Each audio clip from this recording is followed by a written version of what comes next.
सभी साथियों को मेरा नमस्कार। स्वागत है आप सबका आज 28 जनवरी के जनसत्ता विश्लेषण में।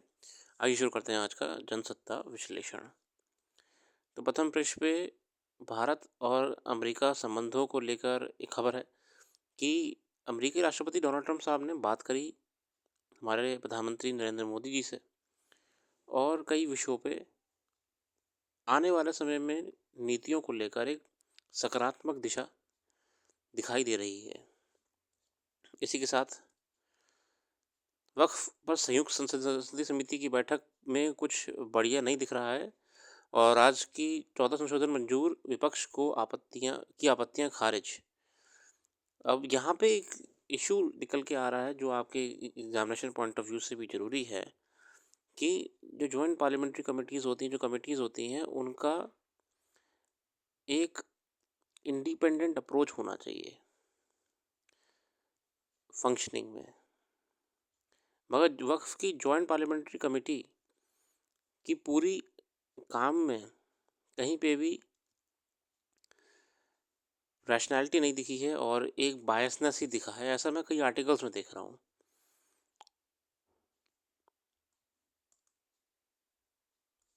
बाकी आगे देखते हैं आज का संपादकीय। नए नियम में आशंकाओं के बादल, ये लिखा है ब्रह्मदीप अलूने साहब द्वारा। अमेरिका में रूढ़िवादी ईसाइयों की पहली पसंद बनकर सत्ता के शीर्ष पर पहुंचे डोनाल्ड ट्रंप राजनीतिक अलगाव की उस संकीर्णता के बूते खुद को मजबूत दिखाना चाहते हैं जो विभाजनकारी और राष्ट्रीय एकीकरण के लिए हानिकारक हो सकता है। ट्रंप देश की विविधता और सार्वजनिक रूप से नज़रअंदाज करने से भी परहेज नहीं कर रहे हैं। ये डाइवर्सिटी है अपने आप में यूएस में। ये स्थिति दुनिया के इस महान लोकतांत्रिक देश में संवैधानिक, सामाजिक और राजनीतिक संकट बढ़ा सकती है। राष्ट्रपति ट्रंप वाशिंगटन कैथेड्रल में आयोजित एक प्रार्थना सभा के लिए शामिल हुए, जहां बिशप मैरियन एडगर बडी ने उनसे उनसे एलजीबीटीक्यू समुदाय, अप्रवासियों, मंदिर, मस्जिद और गुरुद्वारों के प्रति दया दिखाने की अपील की। ट्रंप लगातार एलजीबीटीक्यू समुदाय और अप्रवासियों पर निशाना साधते रहे। देखिए, ट्रंप साहब ने कुछ, इनकी जो नीति क्लियर है कि उन्होंने कहा है कि सिर्फ दो ही जेंडर हैं, मेल और फीमेल। इसके अलावा कुछ नहीं है। इसके अलावा उन्होंने एक और चीज़ क्लियर करी कि इमिग्रेंट्स जो भी होंगे अनडॉक्यूमेंटेड, उनको वो बाहर का रास्ता दिखा देंगे। उन्हें जॉब्स मार्केट को वापस से रिवाइव करना है। अब उसको लेके कुछ राजनीतिक विचारधारा से प्रेरित लोग या बिशप या पादरी भी ये दिखाने का प्रयास कर रहे हैं कि ये सब जो ट्रम्प कर रहे हैं, ये डिवाइड और देश में फिर से एक नया विभाजन क्रिएट करना चाह रहे हैं जिसमें डर का माहौल होगा। मगर ऐसा कुछ नहीं है। अमेरिका में ये आशंका भी गहरा गई है कि ट्रंप संघीय सरकार का इस्तेमाल अपने राजनीतिक विरोधियों के खिलाफ एक खतरनाक हथियार के तौर पर करेंगे। ट्रंप के राजनीतिक विरोधी डेमोक्रेटिक नेता माने जाते हैं और इसमें अच्छी खासी संख्या है। अमेरिकी अक्षत लैटिन अमेरिका और एशियाई और अफ्रीकी मूल के लोग तथा उदारवादियों की है। देखिए, अमेरिका तो बहुत डाइवर्स देश अपने आप में हो चुका है अब। अमेरिका में शक्ति पृथक्करण का सिद्धांत काम करता है। इसका उद्देश्य सरकार की शक्ति को तीन अलग अलग कार्यों और शाखाओं के बीच विभाजित करके नियंत्रित करना है, जिनमें शाखा अपने कार्य अभ्यास तक सीमित है और अन्य शाखाओं के कार्यों पर अतिक्रमण करने की अनुमति नहीं है। राष्ट्रपति के पास राष्ट्रीय मामलों और संघीय सरकार के कामकाज का प्रबंधन करने की व्यापक शक्तियाँ होती हैं। ये नियम वह नियम और निर्देश जारी कर सकता है जिन्हें कार्यकारी आदेश कहा जाता है। एग्जीक्यूटिव ऑर्डर्स होते हैं। देखिए, वहाँ पे भी आपका एग्जीक्यूटिव है, लेजिस्लेचर है, जुडिशरी है। तो अभी जो ट्रम्प साहब कर रहे हैं, ये सब ये एग्जीक्यूटिव ऑर्डर्स के रूप में कर रहे हैं। इसको अभी भी पास होने के लिए लेजिस्लेचर से गुजरना पड़ेगा। कांग्रेस में इसको 2/3 बहुमत से जो भी नियम ये पार कर रहे हैं, पास करते हैं, विशेष महत्व वाले, उनको गुजरना पड़ेगा लेजिस्लेचर से। और इस बीच अगर जुडिशरी न्यायालय को भी इसमें कुछ कमियां लगेंगी तो वो भी ऑब्जेक्शन कर सकते हैं। राष्ट्रपति सैकड़ों अन्य उच्च पदस्थ संघीय अधिकारियों के साथ मिलकर सभी कार्यकारी विभागों और एजेंसियों के प्रमुखों को चुनते हैं। हालांकि अधिकांश संघीय कर्मचारी का चयन सिविल सेवा प्रणाली से किया जाता है, जो वो अपॉइंटमेंट्स भी अपने ही करते हैं, सब लोग करते हैं, राष्ट्रपति जितने भी आते हैं।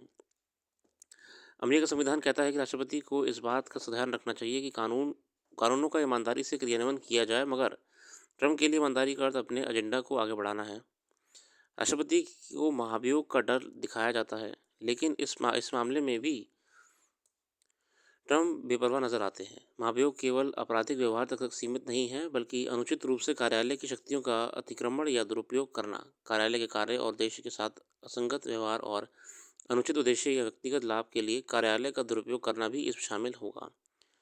महाभियोग की प्रक्रिया शुरू करने के लिए व्यापक राजनीतिक विरोध और न्यायपालिका की दृढ़ता की जरूरत होती है। इस समय अमेरिका में रिपब्लिकन के पास कार्यपालिका और सरकार की दोनों विधायिका शाखाओं का नियंत्रण है, इसलिए वे प्रत्येक सदन में उनके विचारों को आगे बढ़ा सकेंगे और उन विधेयकों को कानून बनाने के लिए हस्ताक्षर हेतु भेज सकेंगे। और देखिए, अभी भी मैंने आपको बताया कि जो भी एग्जीक्यूटिव ऑर्डर्स राष्ट्रपति साइन कर रहे हैं, उसे पूरी प्रक्रिया से गुजरना पड़ेगा, वहाँ की लेजिस्लेचर से गुजरना पड़ेगा। तो यहाँ पे वो मजबूत हैं, कांग्रेस में इनके पास ज़्यादा वोट्स हैं।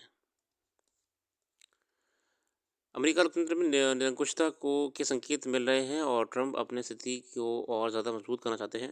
हालांकि अमेरिका में ट्रंप को नियंत्रित करने की उम्मीद अभी भी कायम है। वहाँ राष्ट्रपति के कामकाज को जनता 2 साल में मोहर लगाती है। इसका जरिए राष्ट्रपति के कार्यकाल के मध्य में होने वाले चुनाव हैं, जो इस बार 2 वर्ष यानी 2026 में होंगे। अमेरिकी संविधान का 10वें संशोधन राज्य का या प्रदेश की सरकारों को बड़े स्तर पर शक्ति देता है। जो वहाँ का 10th अमेंडमेंट है, वह राज्य या प्रदेशी सरकारों को बड़े स्तर में शक्ति देता है। परंपरागत रूप से राज्यों के पास सुरक्षा, स्वास्थ्य, सामाजिक लाभ, शिक्षा, चुनावी प्रक्रिया इत्यादि से जुड़े अधिकार रहे हैं। अब ये वहाँ के लोकल पावर्स के बारे में बता रहा है। संयुक्त राज्य अमेरिका में कानून पारित करने के लिए कांग्रेस का नियंत्रण महत्वपूर्ण है। अगर डेमोक्रेट कांग्रेस में अधिक बहुमत हासिल कर लेते हैं, ट्रंप अपने महत्वाकांक्षी एजेंडे को आगे नहीं बढ़ा पाएंगे। ट्रंप ने कैपिटल हिल के दंगाइयों को माफ़ी देकर उदारवादियों की इस आशंका को बढ़ा दिया, जिसमें लगता है कि ट्रंप के पास लोकतंत्र की सुरक्षा व्यवस्था को ध्वस्त करने की योजना है। देखा जा रहा है कि कई देशों में लोकतांत्रिक नेता सत्ता प्राप्त करने के बाद तानाशाहों की तरह व्यवहार करने लगते हैं। हाल ही के वर्षों में लोकतंत्र बहुत कमज़ोर कर दिया गया है और सत्तावादी नेताओं को अत्यधिक शक्ति प्रदान की गई है, जो दलीय हितों को सेवा करते हैं। क्या ट्रंप भी ऐसा करेंगे? अमेरिका लोकतंत्र का शासन सिर्फ कानूनों में नहीं, बल्कि विश्व स्तर पर लोकतंत्र, मानवाधिकार और वैधानिक तथा स्थापित शासन को आगे बढ़ाने के आदर्श मानदंडों पर टिका हुआ है। देखिए, बहुत सारे पॉइंट्स हैं यहाँ पे हमारे लिए। पहली बात तो ये है कि ट्रंप साहब जो भी करते हैं, वो पूरे प्रोसीजर से होके जाएगा। पहली बात तो मैं बात को बार बार रिपीट कर रहा हूँ। ठीक है, कांग्रेस के पास आज भी जाएगा, वहाँ पे वोटिंग होगी उसके ऊपर। उसके बाद भी अगर उसमें कमियां होती हैं तो न्यायालय आज भी मौजूद है, जुडिशरी, जो उसको एक और बार रिवैल्यूएट कर सकता है।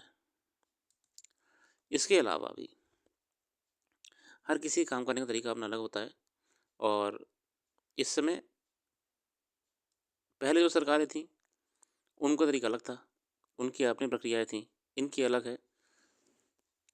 अब देश ने चुना है तो कुछ बढ़िया ही होगा। अगला आर्टिकल है सहयोग का सफ़र। भारत और इंडोनेशिया के बीच संबंधों में सहयोग का सफ़र बहुत पुराना रहा है और अमूमन हर मौके पर दोनों देशों ने नाजुक मौक़ों पर एक दूसरे का साथ दिया है। लेकिन इंडोनेशिया भारत के लिए बहुत ही महत्वपूर्ण डिप्लोमेटिक एलाय है, क्योंकि वो पैसिफिक ओशन बिल्कुल मध्य में है। हमारे लिए इंडोनेशिया का होना डिप्लोमेटिकली बहुत ज़रूरी भी है। इस वर्ष गणतंत्र दिवस पर मुख्य अतिथि के रूप में जब वहाँ के राष्ट्रपति प्रबोव सुबियांतो भारत आए तो रिश्तों के नए आयाम भी खुले। कूटनीतिक पहलू से देखें तो दक्षिण चीन सागर में चीन की बड़ी सैन्य ताकत के बीच अंतर्राष्ट्रीय कानूनों की एक पूर्ण और प्रभावी आचार संहिता की वकालत करके दोनों देशों ने इस समूचे इलाके में एक मजबूत हस्तक्षेप किया है। ये इसलिए भी महत्वपूर्ण है कि दक्षिण चीन सागर का क्षेत्र हाइड्रोकार्बन का एक बड़ा स्रोत है, इसलिए चीन इस समूचे इलाके पर अपना प्रभुत्व जताता रहा है। वहीं वियतनाम, फिलीपींस और ब्रुनई भी इस पर दावा करते हैं।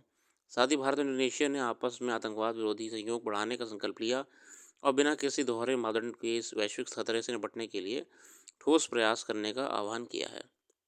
ये छिपा नहीं है कि दुनिया के कई देशों और खासकर भारत के पड़ोसी देशों में आतंकवाद के मसले पर कथनी और करनी में कितना फ़र्क है। ऐसे में आतंकवाद के खिलाफ मोर्चा लेने के संदर्भ में भारत और के साथ इंडोनेशिया का मुखर होना अहम है। बहुत ही बढ़िया इंडोनेशिया के साथ हमारे संबंध है, विशेषकर मैरीटाइम संबंध। नेवल और मैरीटाइम रिलेशंस भारत और इंडोनेशिया के बीच में ज़रूरी भी हैं, क्योंकि दोनों को चाइना का जो एग्रेसिव मैरीटाइम पॉलिसी है उसे काउंटर करना है। और इंडोनेशिया भारत के लिए वैसे भी ज़रूरी है। इंडोनेशिया कहीं ना कहीं बहुत ही वेल कनेक्टेड देश है। अगर आप मैप में देखोगे तो आसपास के क्षेत्रों में जो और द्वीप हैं बिल्कुल मध्य में आता है इंडोनेशिया। यूएस का भी इसके ऊपर बहुत हाथ है मैरीटाइम पॉलिसीज़ में, और बहुत ही सही तरीके से भारत ने इस बार इनको मुख्य अतिथि बना के एक कहीं ना कहीं बैलेंस डिप्लोमेसी खेली है।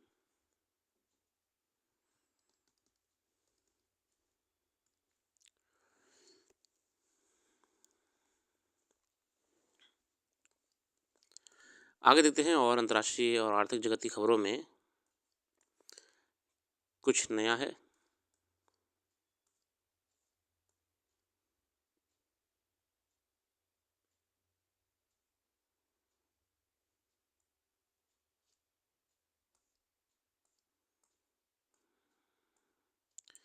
ऐसा कोई विशेष नज़र नहीं आ रहा है, तो इसलिए हम आज चलते रखते हैं। अपना कीमती समय देने के लिए बहुत बहुत धन्यवाद। कल फिर आएंगे नए वीडियो के साथ। जुड़े रहिए और हमारी वेबसाइट को जरूर विजिट करिएगा। उसका लिंक डिस्क्रिप्शन में मौजूद है। आपको डिटेल में करंट अफेयर्स वहाँ पे देखने को मिल जाएगी। Thank you.